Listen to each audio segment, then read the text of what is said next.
So I'm taking off a bit today just to have a bit of fun in the sun and making the most of life. Thank you so much for joining me again on this channel. It's great to have you here. Thank you for coming back regularly to see the updates and to help this channel grow so that we can minister to more people. And with that in mind, please hit that like button and the subscribe button and share it if you can. We want to encourage others who are struggling too. Today I want to share with you, and I'm in our little garden in Cape Town and an area called Somerset West, where we live half the year, and half the year we used to live in Texas. But that's changing now. So let me just share some thoughts with you today. Firstly, some feedback. Right now, as you can see, I'm doing fine. Body is handling the chemo pretty well.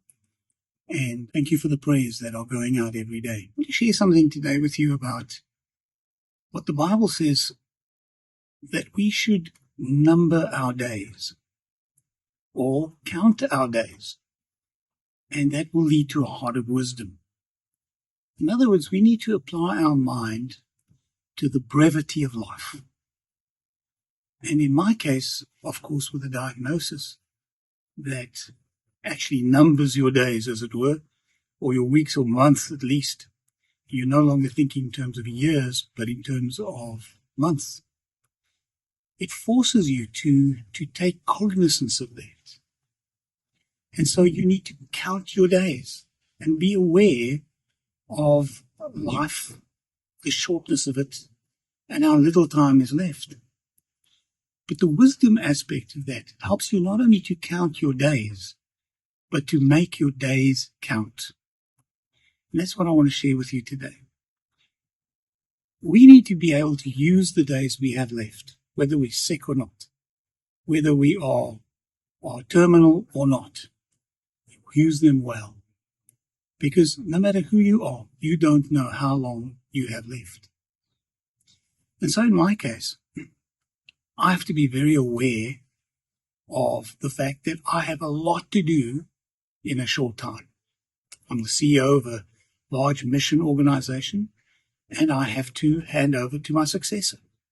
I have to make sure all the departments are covered. I have to make sure that our donors understand that the organization is sound and strong. But I also have to make use of the days to build relationships, spend time with my grandchildren, and do some stuff that's fun. So it's not just counting the days, but making the days count. And I wonder if you're counting the days and making the days count for you. Are your days just filled with passing time? Perhaps you're terminal, and you're just waiting for the end. You see, that's fatalism. That's, well, I don't have much time, so I'm just going to die. I'm just going to wait now for it. Or a case of, I have a short lifespan. Let's make the most of it. And I want to encourage you to do that. And so I'm going to share a bit about how I try and fill my days so that you can understand what I mean with making your days count. May God bless you. An example of using my time well or making the days count is the fact that I have to get to the USA. I know the sickness is progressive, and the strength I have now I probably won't have in a few months. And so there are things that I have to go and take care of. Now the problem is I have only 2 weeks between chemo sessions. And so we've decided next week chemo starts Wednesday. It continues on Thursday, and on Friday it ends. And on Friday night next week, we're going to fly off to Atlanta and then all the way to Midland, Texas. Because there's business that has to be taken care of. I've got to make 10 days in the USA count.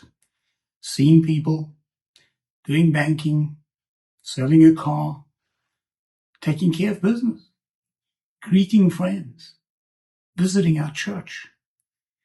There are things that have to be done. Now, why this is important is the fact that you don't always feel like this when you're sick.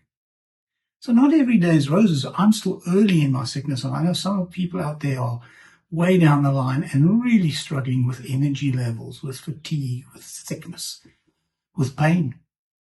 And so before I get to that, I've got to do certain things so that I also don't leave my wife in a mess. I need to take care of business. And so pray for me as we travel. It's not going to be easy. It's a 17-hour flight to Atlanta and then the whole day traveling all the way to Midland. And it's just after chemo. And so I expect to be very tired when we get there. And so when I get up on Sunday next week, I need energy. So pray that the Lord will give it to me so we can start seeing people, doing things, keeping appointments. Pray that the side effects of the third round of chemo are going to be light, and so that we can make the days count. Honey will be with me, as my son will too, as he's going to actually take over some of the things that I do and have done until now. And of course, there's all the stuff to do with the ministry that has to be handed over and so on. So, counting the days and making the days count. God bless you until the next time.